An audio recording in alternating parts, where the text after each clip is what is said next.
el liderazgo. La ley dada a Moisés fue llevada por los ángeles, de tal manera que aún los ángeles, para ellos competían con Jesús.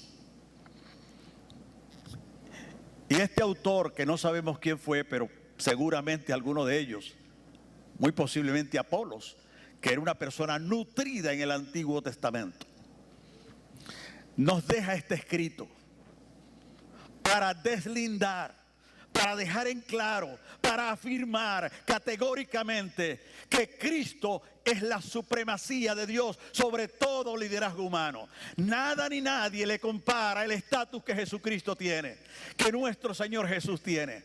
Y el libro está dado para que esto lo tengamos nosotros muy en claro.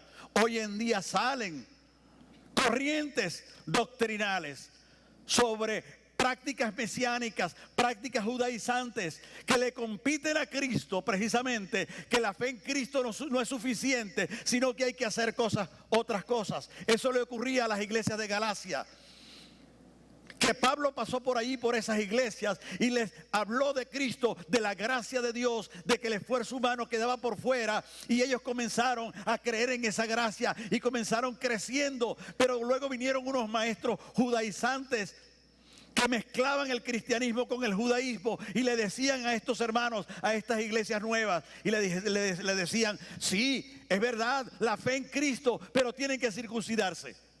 Y mezclaban a Moisés con Cristo. Y Pablo tiene que escribirle una carta muy fuerte y le dice: oh Gálatas insensatos, ¿quién os fascinó para no obedecer a la verdad? Para obedecer a otro evangelio. No que haya otro evangelio, sino que han pervertido el evangelio de Cristo. Ojalá se mutilasen los que han pervertido el nombre de Cristo entre ustedes. De manera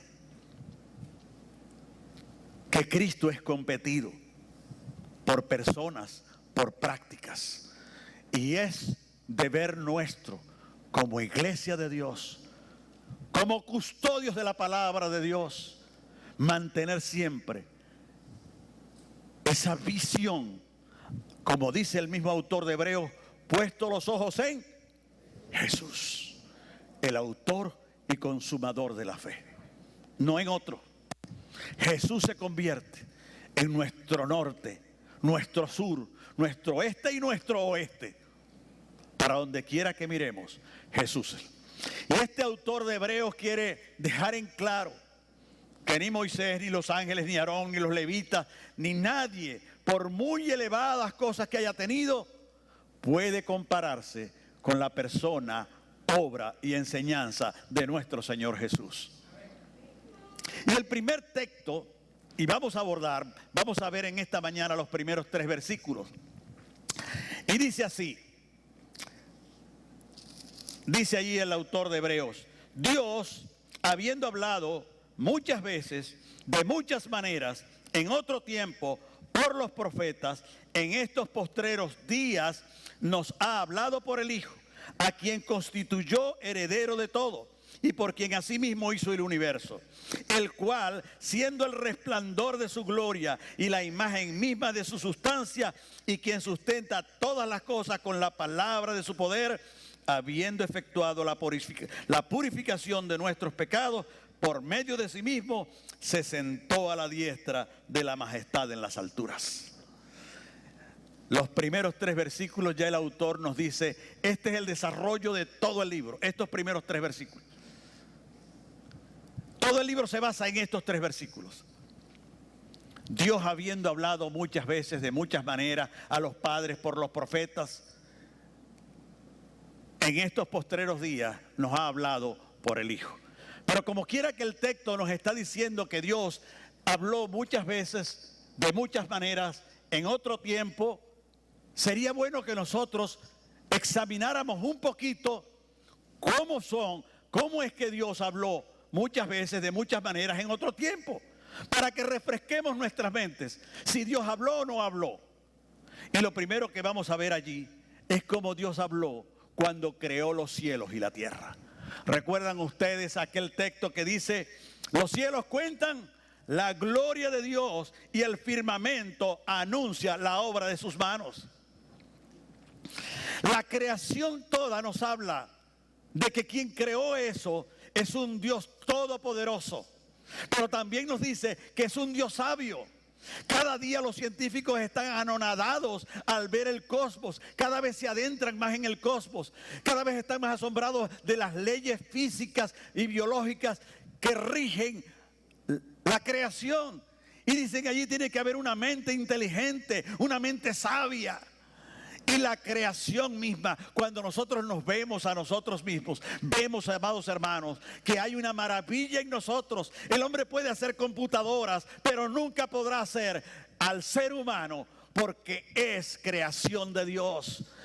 Y tiene que haber un cardiólogo que se encargue solo de una parte, y un gastroenterólogo que se encargue de otra parte, y un traumatólogo que se encargue de otra parte. Pero Dios creó la totalidad de esa gran maravilla que somos nosotros.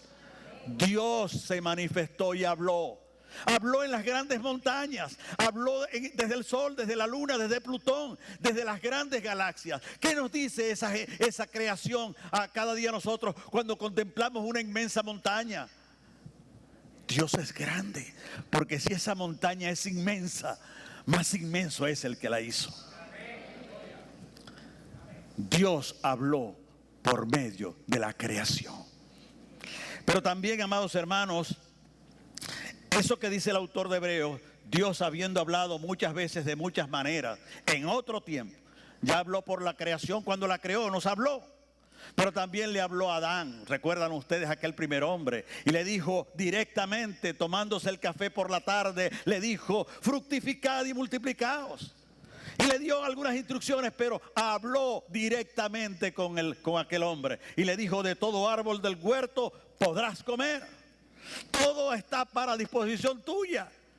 Había una empatía, una comunión preciosa, hermosa entre Dios todo creador.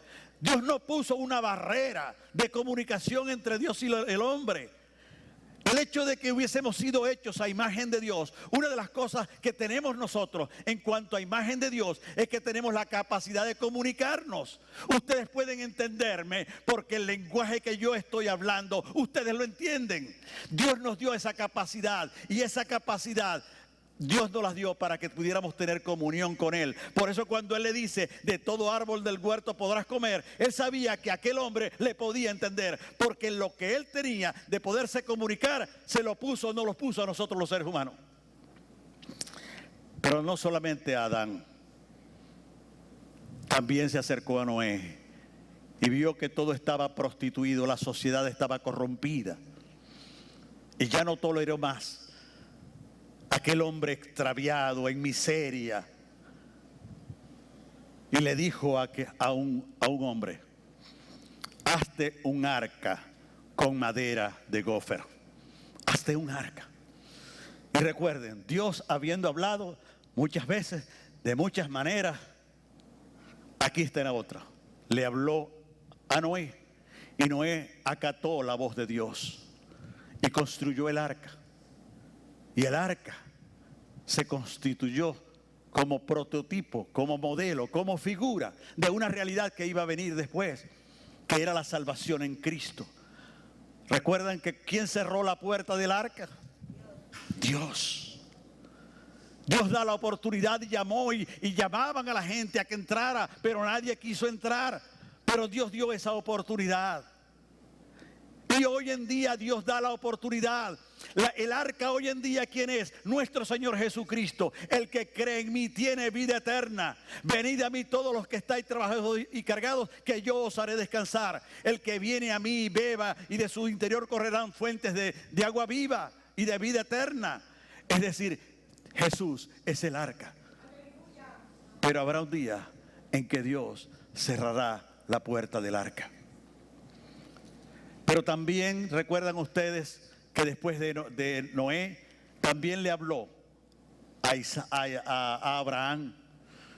Y Abraham tenía un hijo. No hay cosa más preciosa en la vida de un ser humano que sus hijos. Damos nuestra vida por nuestros hijos. Y yo no sé qué hubiese hecho yo, pero sí sé lo que hizo Abraham. Y Dios le dijo a Abraham: Abraham, se comunicó con él.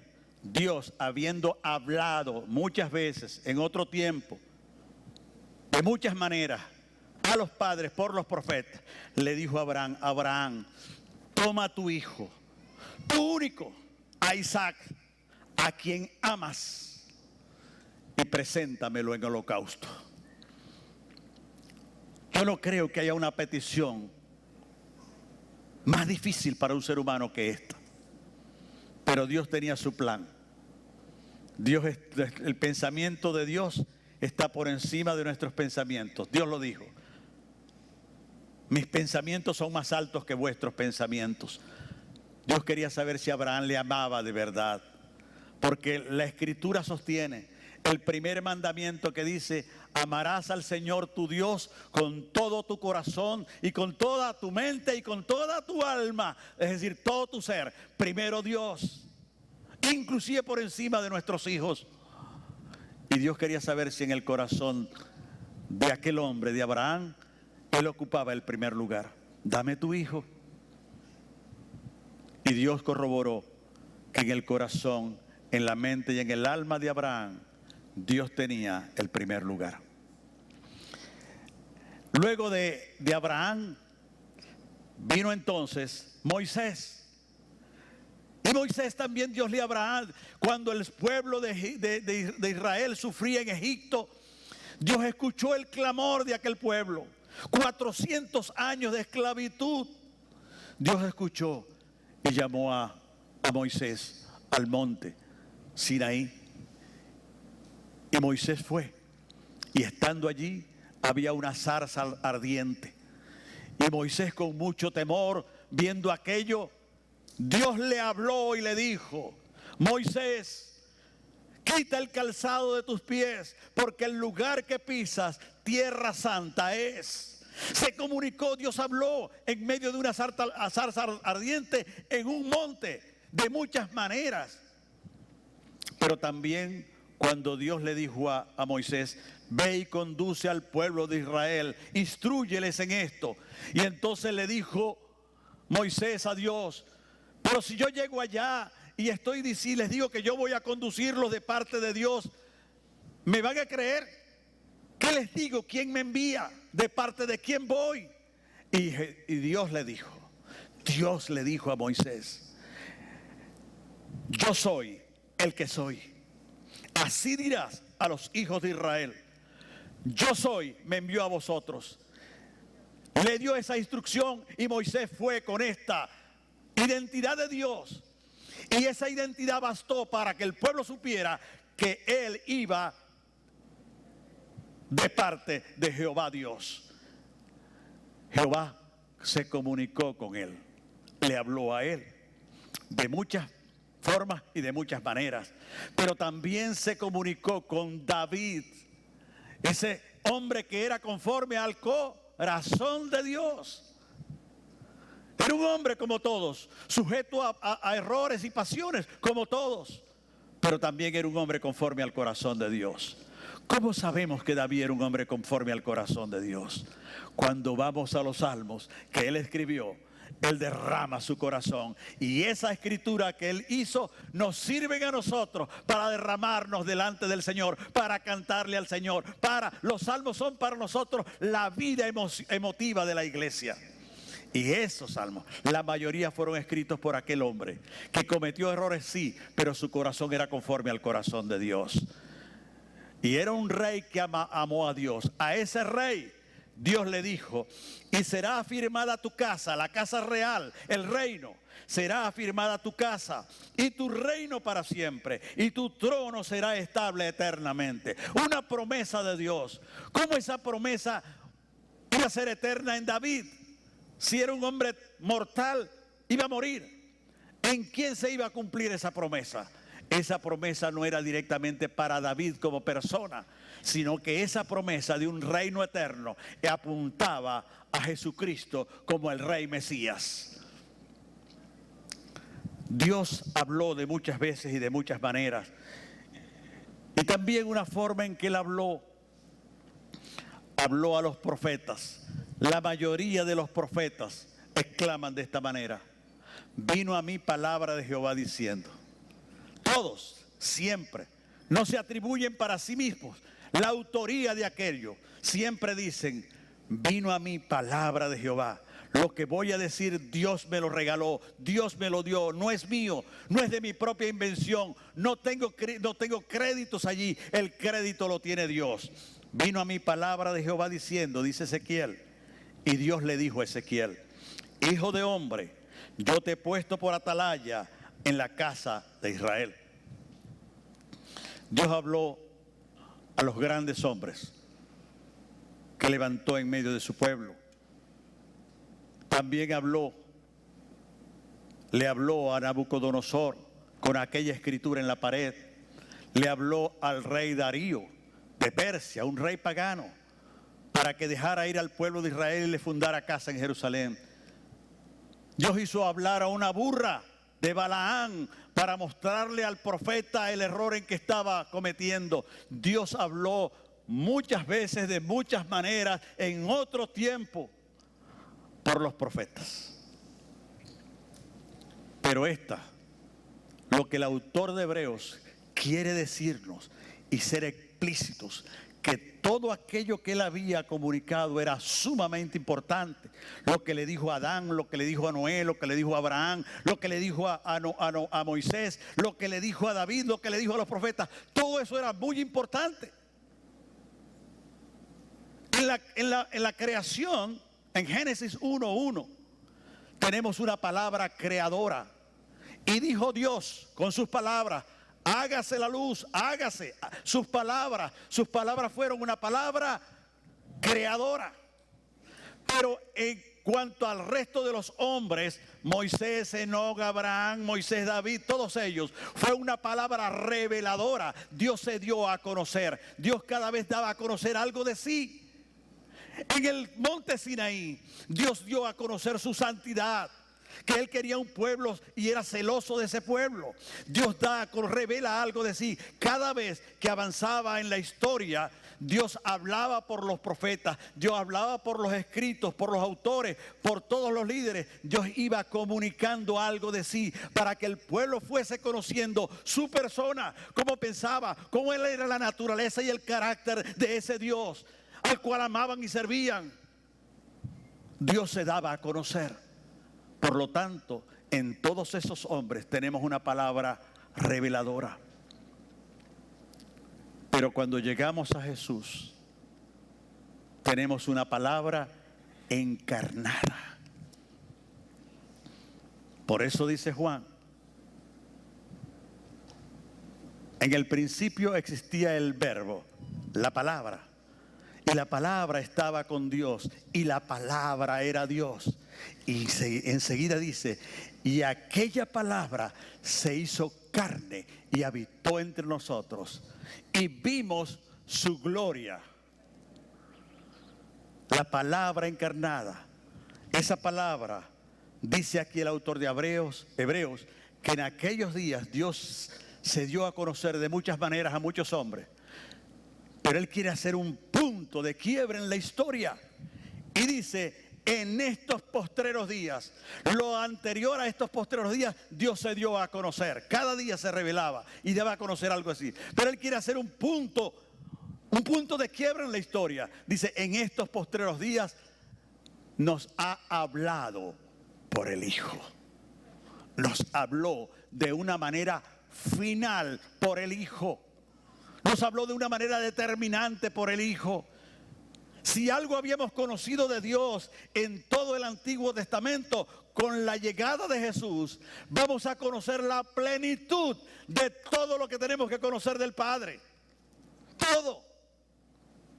Es por eso que precisamente en Juan 14, cuando el Señor se estaba despidiendo, para que no quedara duda, Él estaba despidiéndose de sus discípulos. Y sus discípulos le dijeron, bueno, yo soy el camino, la verdad y la vida, le dice Él. Yo me voy, la cruz está en mi itinerario, ya está a la vista. Me tengo que ir. Así que no olviden que yo soy el camino. Aunque yo no esté presente con ustedes, yo soy el camino. Y le dijo Felipe: Señor, no sabemos a dónde vas.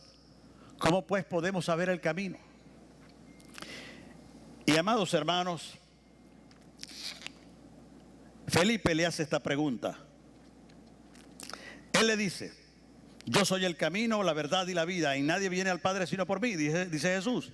Si me conocierais, también a mi Padre conoceríais. Escuchen, si ustedes me conocieran, también a mi Padre conocerían. Recuerden lo que dijo el autor de Hebreos: en estos postreros días nos ha hablado por el Hijo. Ya no nos habló por Moisés, ni por David, ni por Enoc, ni por los profetas. Hoy nos ha hablado y quiere hacer un énfasis de que esa palabra reveladora, encarnada y creadora era distinta a las otras palabras que él había pronunciado. Esta era la palabra definitiva, la palabra final estaba en Jesús. Entonces él venía a descubrir absolutamente al Padre. Entonces viene Tomás y le dice, Felipe, muéstranos al Padre y nos basta. Danos una muestra del Padre para que nuestra fe esté fortalecida, firme, con una evidencia. Muéstranos al Padre, muéstranos al Padre. Vean la respuesta de Jesús. Tanto tiempo hace que estoy con vosotros y no me has conocido, Felipe. El que me ha visto a mí, ha visto al Padre. Jesús es la máxima y plena revelación del Padre. Jesús habló de Él, habló del Padre, lo dio a conocer. ¿Pero qué dio a conocer? Lo primero que Jesús dio a conocer es que habló las palabras del Padre. Yo no os hablo por mi propia cuenta, sino que las palabras que el Padre me dio, esas os hablo. ¿De quién hablaba Jesús? Él hablaba en nombre del Padre. Él me dice en la oración de Juan 17, ¿cómo dice Jesús? Señor, en esa oración intercesora como sacerdote, Él le dice: Señor, las palabras que me diste, yo les he dado. De manera que cuando el autor de Hebreos dice: en estos postreros días nos ha hablado por el Hijo. El Padre nos habló por el Hijo. Y el Hijo lo ratificó, que las palabras que él hablaba eran las palabras que el Padre le había dicho para dar a conocer al Padre. Y nos habló de ese Padre. Por lo tanto, cada vez que él enseñaba la palabra de Dios para dar a conocer a ese Padre. Darlo a conocer. Por eso él le dice: el que me ha visto a mí, ha visto al Padre. El que vio a Moisés, o escuchó a Moisés, o a David, o a Abraham, o a Adán, o los profetas, ellos no vieron plenamente. Los que los escucharon no vieron. Sí, conocimos de Dios, claro que sí, en el Antiguo Testamento. Pero todavía había algo que quedaba reservado para Dios darse a conocer. Una de las cosas más hermosas que Jesús dio a conocer del Padre es la gracia de Dios. Porque en el Antiguo Testamento todos los hombres se esforzaban en cumplir las obras de la ley para alcanzar a Dios. La torre de Babel era el esfuerzo humano para llegar a Dios. Por eso Adán y Eva querían comer de aquel fruto. ¿Para qué? Para ser igual a Dios. El esfuerzo humano siempre ha querido, en avaricia y en codicia, ser como Dios. Pero Jesús nos trajo la gracia de Dios. Nos dio las palabras, pero también Jesús nos habló del amor de Dios. La cruz nos habla del grande amor de Dios. Unos clavos, una corona de espinas, un martillo, un rostro ensangrentado, el autor de la vida. Todo ello, Dios nos mostró su amor. De tal manera amó Dios al mundo, que ha dado a su Hijo unigénito, para que todo aquel que en él crea no se pierda, mas tenga vida eterna. Pero también nos habló de la compasión de Dios. Jesús mostró al Padre Y cuando estaba frente a algún leproso, paralítico, algún ciego, algún pobre, algún cojo, algún desvalido, alguna mujer con flujo de sangre, él no pasaba adelante, no pasaba derecho. Él se detenía y le prestaba atención y los miraba con ojos de compasión. Los ojos de compasión de Jesús, de nuestro Señor Jesucristo, son los ojos de compasión de nuestro Padre Celestial, porque ellos dos son uno. Y entonces también habló, pero también habló del plan de redención y perdón que el Padre llevó a cabo en aquel consejo en el Espíritu Santo. El Padre y el Hijo: vamos a redimir al hombre, vamos a rescatar al hombre, vamos a restaurarlo conforme antes de la caída, le dijo. Y hablaba entonces de la cruz. Nos habló. ¿De qué nos habló la cruz? De la redención. ¿Qué es la redención? La redención es el pago del rescate que tú y yo teníamos que pagar, porque estábamos esclavizados en el pecado. Así como Israel estaba esclavizado en Egipto y fueron sacados por mano de Moisés, así Jesús nos sacó del lodo y la esclavitud del pecado para llevarnos a la libertad gloriosa de los hijos de Dios, como dijo el canto que cantamos en esta mañana. Si el Hijo os libertare, seréis verdaderamente libres. Por eso Él nos habla de la redención, porque Él pagó el precio que nosotros teníamos que pagar. Y en esa cruz cada uno de nosotros fuimos perdonados, fuimos liberados, fuimos limpiados, fuimos redimidos y fuimos santificados para la gloria de Dios.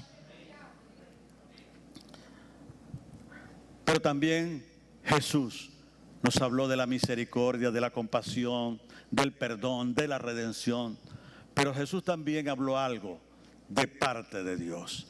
Nos habló del poder de Dios.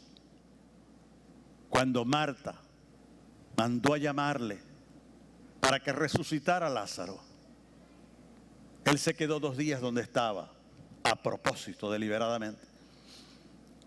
Y sus discípulos, cuando dijeron: bueno, ese es su mejor amigo, ¿por qué se queda aquí y no va para allá corriendo? Todavía hay chance de salvarlo, no se ha muerto. Y él dijo: esta enfermedad no es para muerte, sino para la gloria de Dios. Y él, cuando ya supo que había muerto, ok, ahora sí vamos para allá. Cuando él llega allá, Marta sale al encuentro y le lanza aquellas críticas palabras: Señor, si hubieses estado aquí, mi hermano no habría muerto. ¿Qué vienes a hacer ya? Venimos a perder el tiempo. Porque Marta pensaba, y los judíos que le acompañaban, que había oportunidad para Jesús en tanto la persona estuviera viva. Jesús tenía oportunidad sobre la enfermedad, podía curar leprosos, paralíticos, pero una vez llegada la muerte, ya se había acabado toda oportunidad para él. Señor, ya vienes a llorar con nosotros, no te queda otra. Si hubieses estado aquí, mi hermano no había muerto, pero ya murió. Tú no tienes poder sobre la muerte. Y Jesús, con aquella compasión, aquella comprensión, le dice: Marta, si crees verás la gloria de Dios. Le dice: Marta, el que cree en mí, aunque esté muerto, vivirá. Jesús tuvo poder sobre la muerte. Ni Moisés, ni David, ni Abraham, ni Lot, ni Enoc, ninguno de ellos, ni Elías, ni Juan el Bautista. Y el autor de Hebreos quiere deslindar esto y decirle: en estos postreros días nos ha hablado con el único que tiene poder y autoridad sobre la muerte. Y en ese nosotros creemos, en Jesús de Nazaret, nuestro Señor Jesucristo, que nos dio vida y nos resucitó y nos dio una nueva vida estando muertos con Cristo.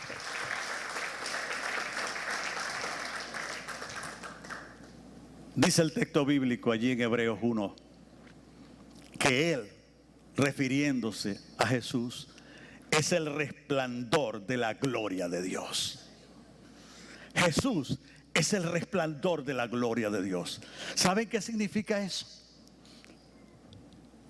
Cuando nos miramos todos los días, ¿verdad? Nos miramos en un espejo, ¿no? Hay espejos que están un poquito manchados. No nos reflejamos del todo bien. Algunos están un poquito dañados, qué sé yo. Jesús es el espejo perfecto de la gloria de Dios. Cuando Él se hizo hombre, se desvistió de la gloria de Dios. ¿Qué vimos? ¿Qué vieron los seres humanos? Vieron a un humilde carpintero de Nazaret. ¿Qué vieron? A un hombre en una cruz, vejado, debilitado, en debilidad. ¿Había gloria allí? Yo no veía gloria, no. Decían, y este es el que va a salvar el mundo. Se mofaban de Jesús. No había gloria, no había poder. Cuando lo vieron caminar por aquí, por allá, no había gloria. Porque el autor de Filipenses, el apóstol Pablo, lo explica claramente.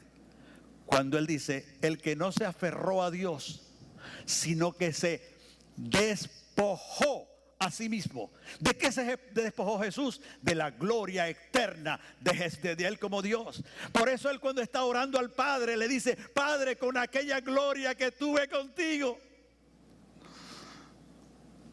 Pero ahora el tránsito por la vida humana era necesaria una humildad visible para luego tener la gloria de Dios después de la resurrección. Cuando Él resucitó, entonces Él nuevamente se revistió de su gloria, y dice ahí el libro de Hebreos que se sentó a la diestra en la majestad de las alturas con su gloria, y la recuperó su gloria. Nadie le compite la gloria a nuestro Señor Jesucristo. Su obra a favor nuestro debe brotar en nuestros corazones. La alegría, la adoración a nuestro Dios, la gratitud por todo lo que ha hecho a nuestro favor.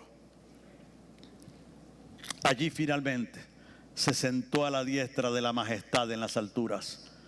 ¿Quién se sentó a la diestra de la majestad de las alturas? Noé, Moisés, David, Elías, Ezequiel, Isaías, Abraham, Isaac, Jacob. ¿Quién se sentó a la diestra de la majestad en las alturas? El que era digno de tomar el libro para desatar sus 7 sellos, como dice el autor del Apocalipsis. Jesús es el autor de eterna salvación.